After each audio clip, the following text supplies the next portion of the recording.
안녕하세요. 보드카 처먹은 역사왕의 보처강입니다. 한국전쟁이 터지고 멸망위기에 몰린 대한민국을 유엔군이 구원해주고 인천 상륙작전으로 인해서 다시 전세를 역전시켜가지고 승승장구 북진을 할 수 있게 되었습니다. 하지만 여기서 암초를 하나 만나게 되었죠. 바로 중공군의 개입이었습니다. 당시 중공군의 총사령관은 펑더와이라는 사람이었습니다.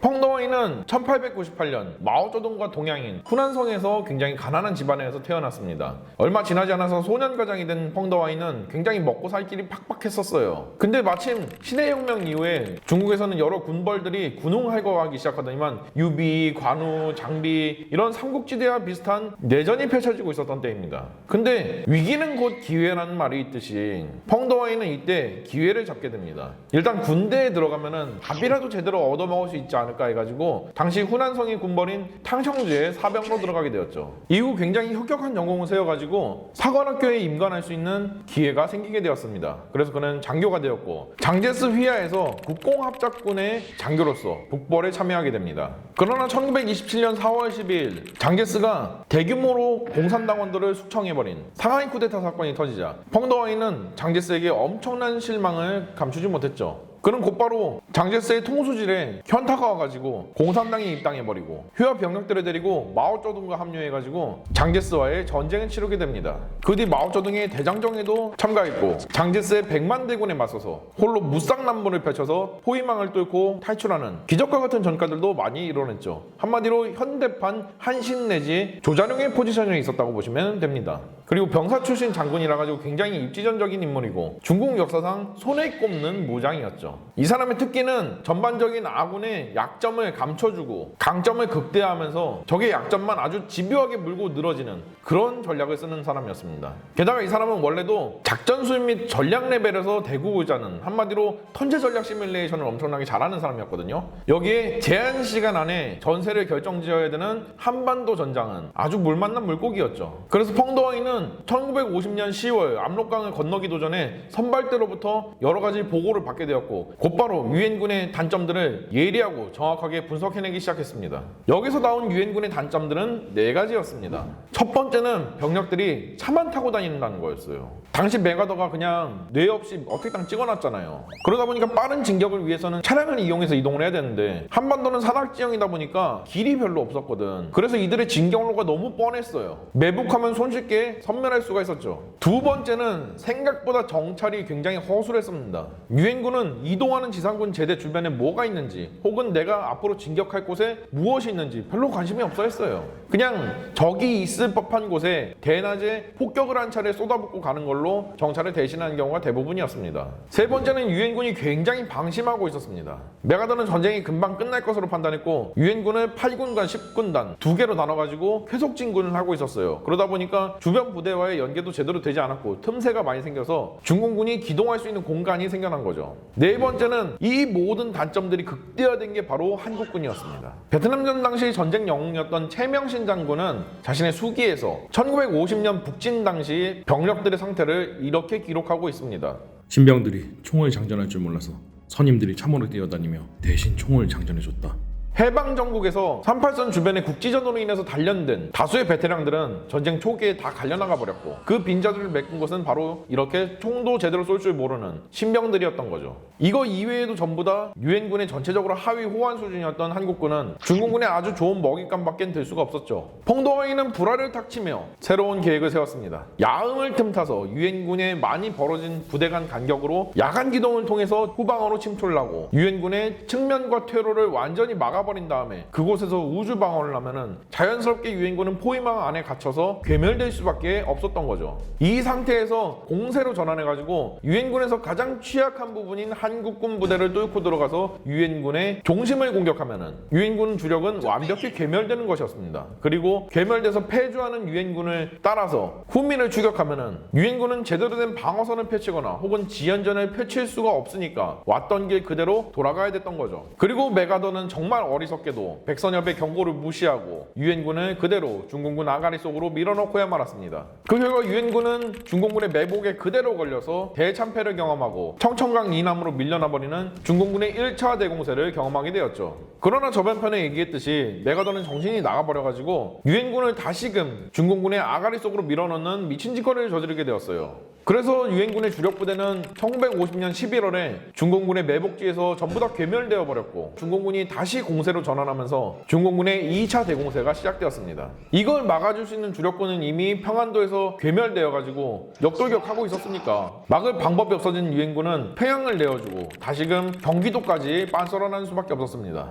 펑더와이는 여기서 만족을 하려고 했었습니다. 왜냐면 전쟁 전에 북한 영토는 다 찾은 데다가 당시 중공군의 상태가 생각보다 말이 아니었거든요. 중공군이 압록강을 건넜던 그때 당시 머릿수만 유엔군보다 1.3배 더 많은 26만 명이었다 뿐이지 공군도 해군도 없었고 기갑전력이라고는 치하전차 끌고 왔을 정도로 절망적인 상황이었어요. 화력도 대부분이 박격포였을 정도로 유엔군에 비해서 뭐 하나 나은 게 없었습니다. 심지어 유엔군이 제공권을 붙잡고 있다 보니까 보급물자 중에서 무려 75%라는 양이 유엔군의 폭격 때문에 불타버렸거든요. 근데 당시 겨울이었잖아요. 보급물자는 없지, 먼 거리를 야간 행군, 밤에 추울 때 행군을 해야 되지 하다 보니까 병사들은 제대로 먹을 수도 없어서 지쳐서 탈진에 쓰러지고 동상 환자들이 여기저기서 터져나올 정도였어요. 이런 군대를 상대로 빤스러는 친 메가더는 도대체 뭐냐고. 이러하다 보니까 공세 종말점이 빨리 올 수밖에 없어요. 그래서 2차 대공세로 인해서 중공군은 이미 공세 종말점에 도달한 상태였습니다. 그래서 펑더와이는 공세를 중단하고 휴식과 정비를 취한 다음에 다시 공세를 준비하겠다고 했으나 만왕의 근원인 마오쩌둥은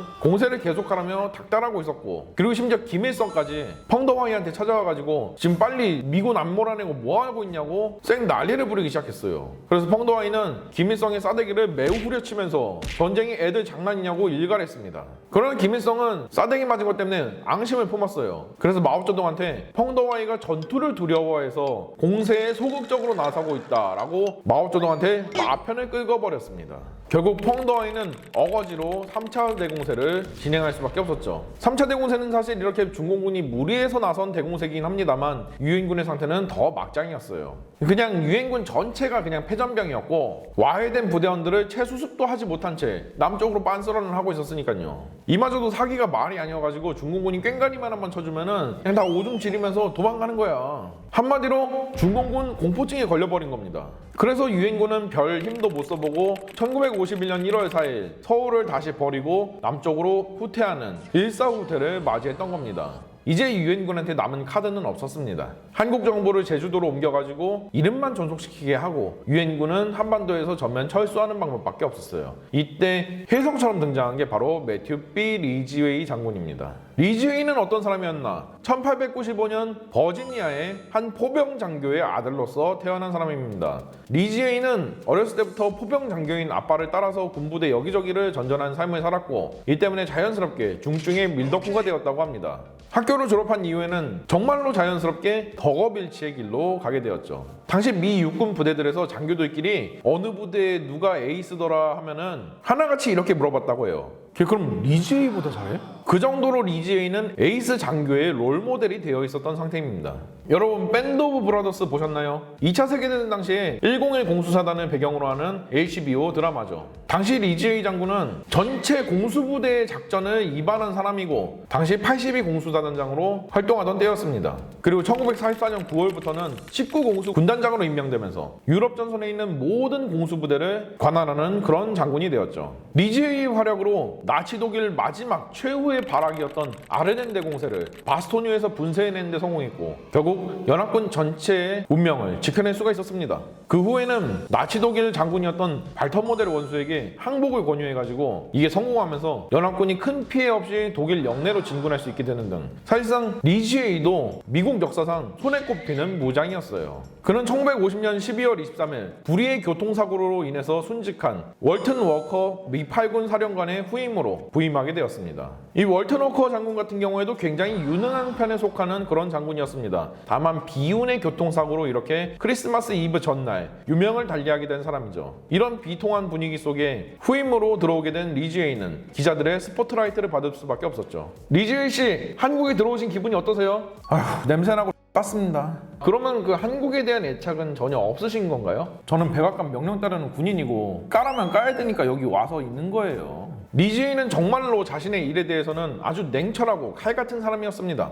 기자들은 온갖 미사일 요구를 갖다가 다 동원해가지고 연설나는 메가더랑 달리 독서를 거침없이 말하는 리지웨이에게 굉장히 불안한 눈초리를 보냈죠. 그리고 그가 부임하자마자 중공군의 3차 대공세가 시작되었습니다. 이제 막 부임한 리지웨이로서는 새로 작전을 짜고 병력들을 독려하고 그럴 시간도 없었어요. 이런 패잔병들을 가지고 도저히 자신의 과단 구역을 지켜낼 수도 없었고요. 상부에서도 이를 알고 있었기 때문에 서울을 버리고 후퇴하라는 명령이 리지웨이에게 전해집니다. 리지웨이는 이참에 전선을 좀 더 아래로 내려가가지고 유엔군을 대대적으로 재정비하기로 하고 최대한 멀쩡한 병력들을 추려서 지연전을 펼치면서 중공군에게 유효타를 먹이기 시작했습니다. 그리고 최대한 무질서하게 후퇴하는 걸 막았고 전방에서 도망온 병력들을 최대한 수습해서 다시금 편제에 넣는 작업을 아주 훌륭하게 수행해냈죠. 이 때문에 중공군의 2차 대공세 때는 달리 3차 대공세 때는 유엔군이 어느 정도 병력들과 장비들을 보전한 채 후퇴할 수가 있게 되었던 거죠. 덤으로 리지웨이는 커티스 르메이한테 부탁해가지고 중공군이 엄동설안에 휴식을 취할 만한 지붕 있는 건물들은 깡그리 다 날려버리라고 부탁했습니다.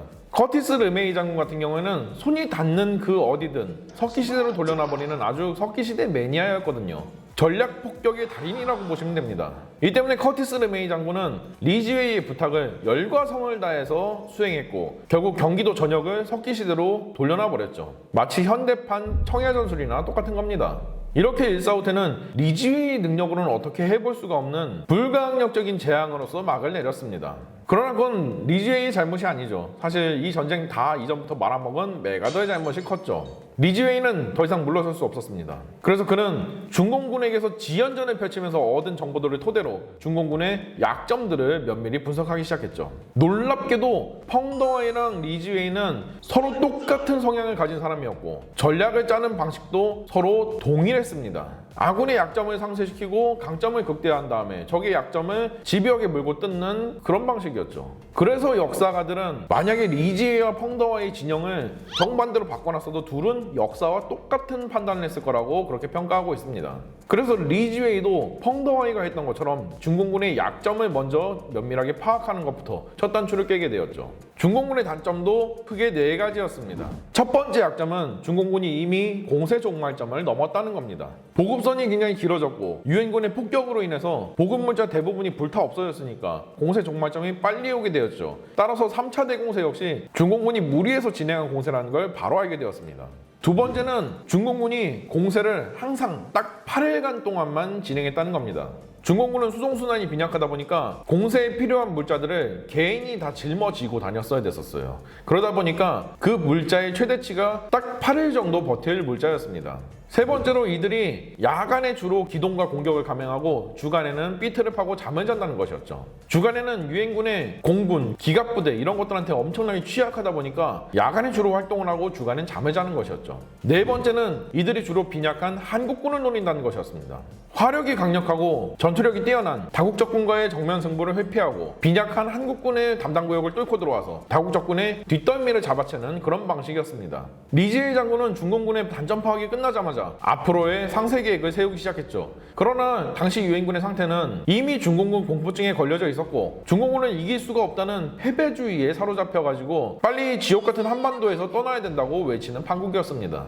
그래서 리지웨이는 중공군이 결코 무적이 아님을 증명해 보여가지고 유엔군의 사기를 다시 회복시키고 유엔군과 백악관에 우리가 이길 수 있다는 희망을 주는 것이 급선무라고 판단했습니다. 그러기 위해서는 중공군에게서부터의 확실한 승리가 필요했습니다. 그래서 리지웨이는 불리해진 유엔군이 참호에 틀어박혀서 소극적으로 방어에만 전념할 것이라는 세간의 예측과는 달리 대대적인 반격 작전을 계획하게 되었는데요.